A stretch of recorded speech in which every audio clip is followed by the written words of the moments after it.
It was the final night of the year, and Sarah sat alone in her apartment, curled up on the couch with a cup of tea. She'd been looking forward to a quiet evening. No parties, no noise, just a peaceful end to the chaos of the year. Her little apartment was on the top floor of an old building, the kind that creaked and groaned with the wind. The radiator hummed softly in the corner, but there was an eerie stillness that hung in the air. The lights flickered once, then went steady again. Sarah frowned, reaching for her phone to check the time. It was 11:45 p.m. The last few days had been hectic. Work, last-minute errands. But tonight, everything felt too quiet. She couldn't shake the feeling that something wasn't right. She tried to shrug it off, sipping her tea. But then she heard it. A faint tapping on the window, almost like fingernails scratching the glass. Her heart skipped a beat. She walked over to the window, half expecting to see a bird or a tree branch. But when she pulled back the curtains, nothing. Just the dark, empty street below. Probably just the wind, she thought. But it didn't sit right.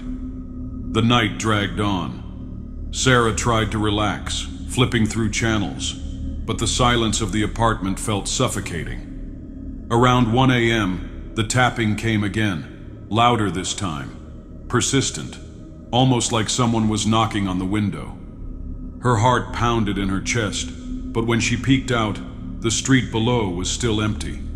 No wind, no trees swaying, nothing. It was just the old building, she told herself. Everything creaked here. But then it started to get worse. As Sarah walked to the kitchen to make another cup of tea, she noticed something odd. The picture frame on the counter, her grandmother's old photo, was facing the wall. She could have sworn she left it facing outward when she last cleaned. A chill ran down her spine as she carefully turned it back to face her. It was an old black and white photo of her grandmother, standing on the porch of this very building, wearing a smile that seemed too wide, too forced. Probably just me being tired, she muttered, but the sense of unease was growing stronger. A few minutes later, she was back on the couch, trying to focus on the TV. But then, from the hallway, she heard footsteps, slow, deliberate, as if someone was pacing back and forth. Her breath caught in her throat. She knew there was no one else in the apartment. The building was empty this late at night. "Hello?" she called out, her voice trembling. Silence. Still, the footsteps continued, getting louder. The footsteps had stopped. Everything was silent. Too silent. Sarah stood frozen in the hallway, her mind racing. She tried to tell herself it was just her imagination, but then she heard it. A low, guttural whisper, so faint at first that she thought she was imagining it. But then it grew louder, clearer. "Sarah, help me." Her heart slammed against her ribs as she backed away slowly. The whisper was coming from the closet at the end of the hall, the one she never used. "Hello?" she called out shakily, her voice barely above a whisper. No response. She stepped forward, her breath shallow, her legs weak. With trembling hands, she reached for the closet door. As soon as her fingers touched the knob, it jerked open by itself. A rush of cold air blasted out, making her skin crawl. Inside, there was nothing at first. But then, from the far corner, a figure slowly emerged, a shadow, hunched and twitching, its face covered in dark, matted hair, its eyes glowing. Sarah screamed, stumbling backward. Her legs gave way, and she fell hard to the floor. The figure moved closer, its rasping breath echoing in the room. "Please, let me out." The voice was hers, but distorted. Terror gripped her as she realized what she was seeing. The thing in front of her was her, or had been. Desperation hit. She scrambled to her feet and ran as fast as she could. She had to escape. But no matter where she turned, the dark figure followed, its whispers never stopping. Sarah managed to escape the apartment, but the world outside felt foreign. The streets, the sounds, nothing felt real anymore. She was numb, shaking uncontrollably as the events replayed in her mind. The figure, her own twisted reflection, her heart clenched with the thought. Was she still being hunted? Or was it all in her head? When she finally reached her friend's apartment, she tried to explain, but the words wouldn't come. Her friend looked at her with confusion, then concern, but there was a flicker of disbelief in her eyes. "Sarah, you're just exhausted. It's been a crazy year, okay?" But Sarah knew better. The horror had changed her. She couldn't forget the cold, hollow eyes or the whispers that still echoed in her mind. The fear never left. As Sarah lay in bed that night, trying to find sleep, she heard it again. The soft scratching on the window, the same tapping.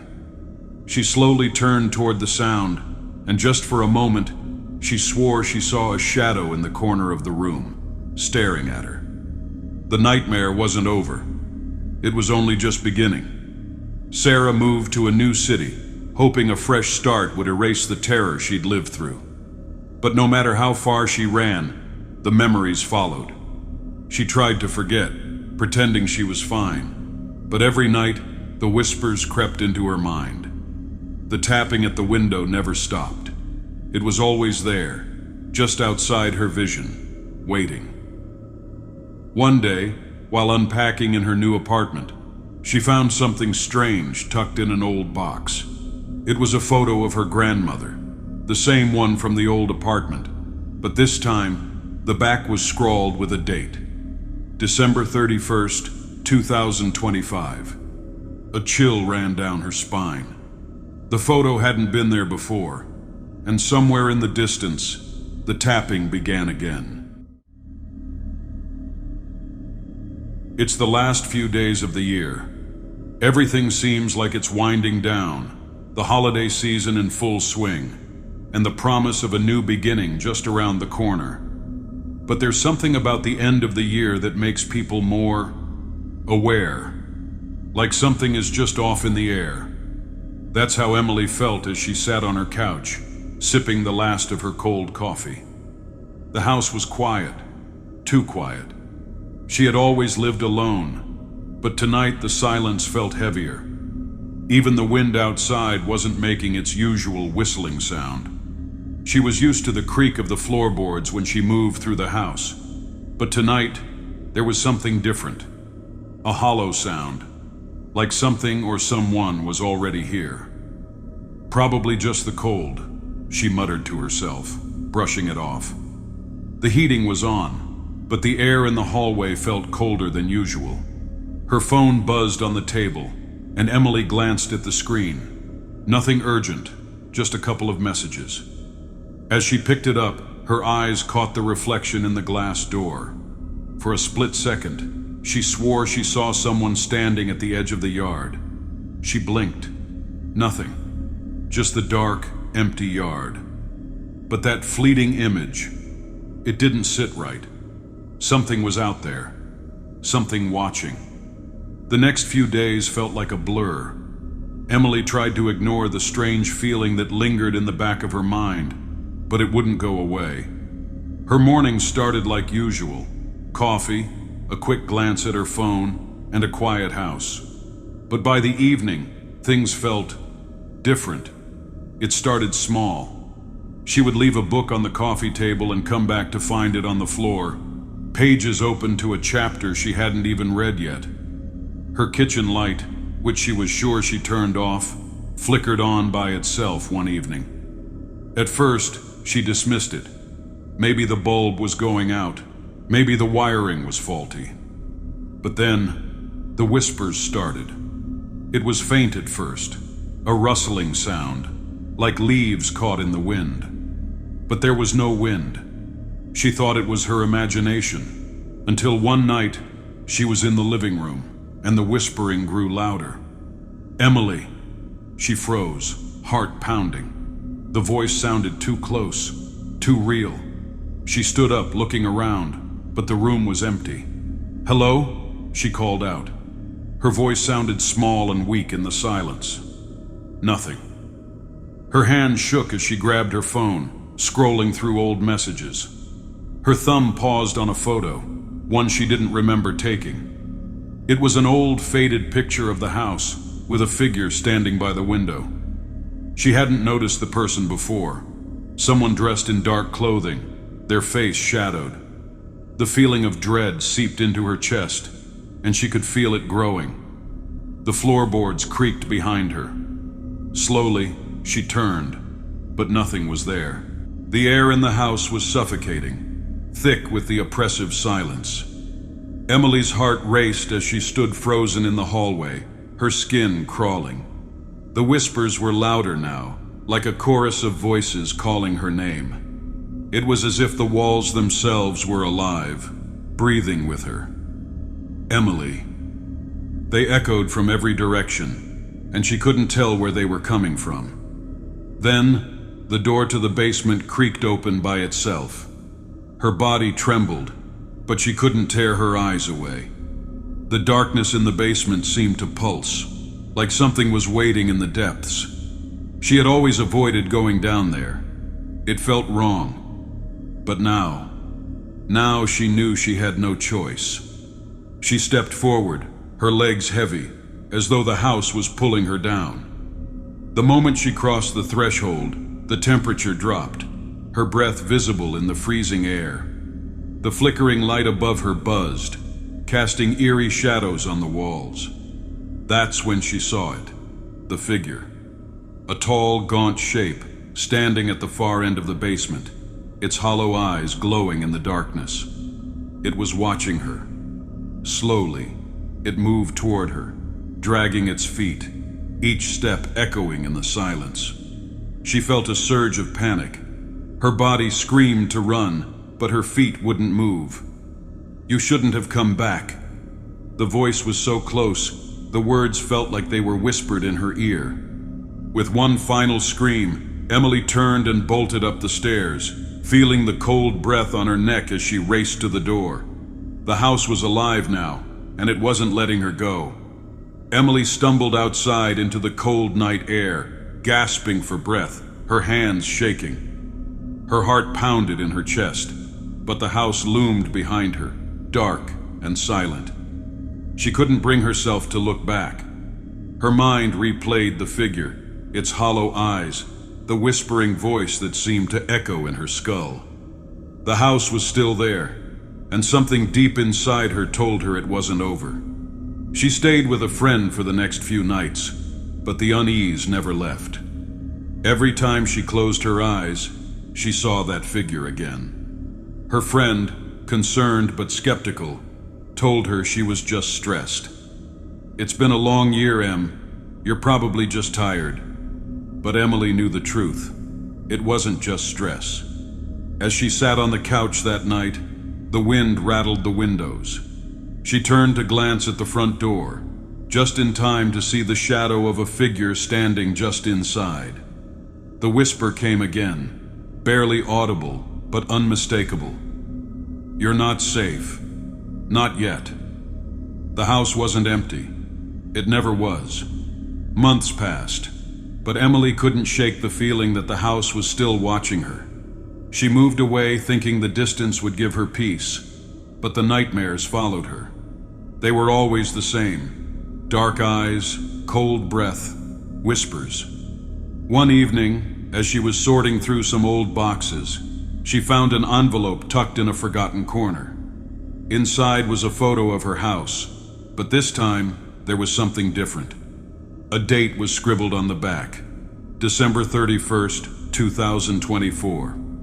The year wasn't over yet, and the figure was standing in the window again. Emily's stomach dropped. She thought she had escaped, but perhaps the house had always known when she would return. As the clock struck midnight, she glanced at the window, and for a split second, she swore she saw someone standing there, waiting. It was a quiet New Year's Eve, and Aaron was spending it the way he always did, alone in his cabin deep in the woods. The world celebrated with fireworks and laughter, but Aaron preferred the solitude. This year, though, the isolation felt different. There was an unusual heaviness in the air, like the forest itself was holding its breath. As the hours ticked closer to midnight, Aaron noticed small, unsettling details around the cabin. The wind outside had stopped entirely, leaving the woods eerily silent. The clock on the mantel ticked unevenly, almost hesitantly, as if it didn't want to count down the minutes. And then there was the mirror. It hung crookedly above the fireplace, catching his eye every time he walked past. Something about it was off.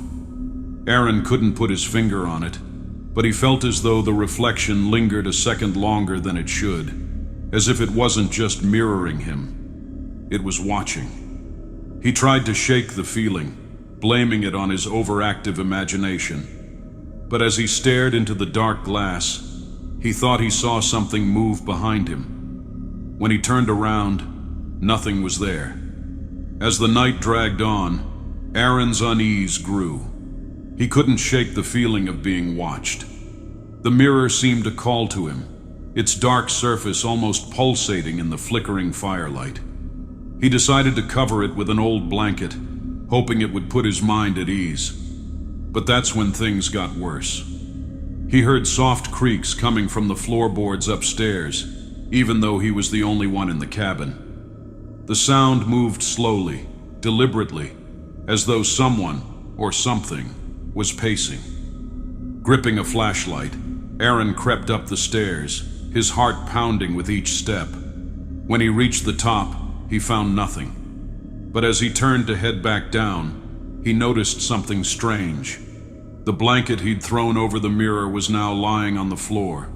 The mirror was uncovered, and in its reflection, the room behind him looked different. The walls were warped, the fireplace was cold and dark, and the clock on the mantel was stopped at exactly 11:59. But most horrifying of all was the figure standing in the reflection. It was Aaron, but not him. Its face was distorted, its eyes sunken and black, and it was smiling. He spun around, but there was nothing behind him. When he looked back at the mirror, the reflection was gone. Midnight struck, and the cabin erupted into chaos. The fire roared unnaturally high, casting long, twisted shadows that danced across the walls. The mirror began to rattle violently, cracks spreading across its surface like veins. Aaron grabbed a chair, intending to smash the cursed thing. But before he could, the glass shattered outward, and the air was sucked from the room. He was thrown to the floor, gasping for breath, as the figure from the reflection stepped through the broken frame. It was him, but not him. Its features were warped, its movements jerky and unnatural, like a marionette controlled by unseen strings. It grinned at him, a sick, stretched smile that made his stomach churn. "You let me out," it hissed, its voice a distorted echo of his own. Aaron scrambled backward, his mind racing. He grabbed the poker from the fireplace and swung it wildly, but it passed right through the creature as if it were made of smoke. The doppelganger advanced, its eyes locking onto his, and suddenly Aaron felt his limbs go numb. His body betrayed him, his movements slowing as the thing leaned in close. "Your turn," it whispered, before stepping into him. Aaron's vision blurred, and everything went dark. When Aaron opened his eyes, the cabin was still. The fire had died down, and the mirror was gone. Only an empty frame remained. He felt strange. His body was heavy, his movements sluggish, as if he were walking through water. He stumbled to the window and saw his reflection in the glass. His face was normal, but his eyes, they were black, like the figures.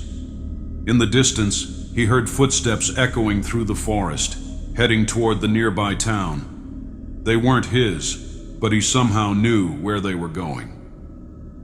The next morning, a neighbor came by to check on Aaron. worried after hearing strange noises in the night.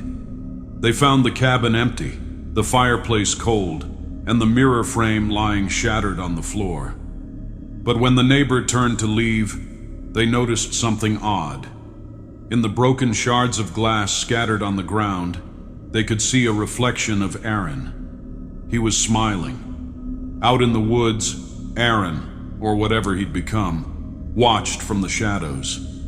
Midnight was over, but the new year had only just begun.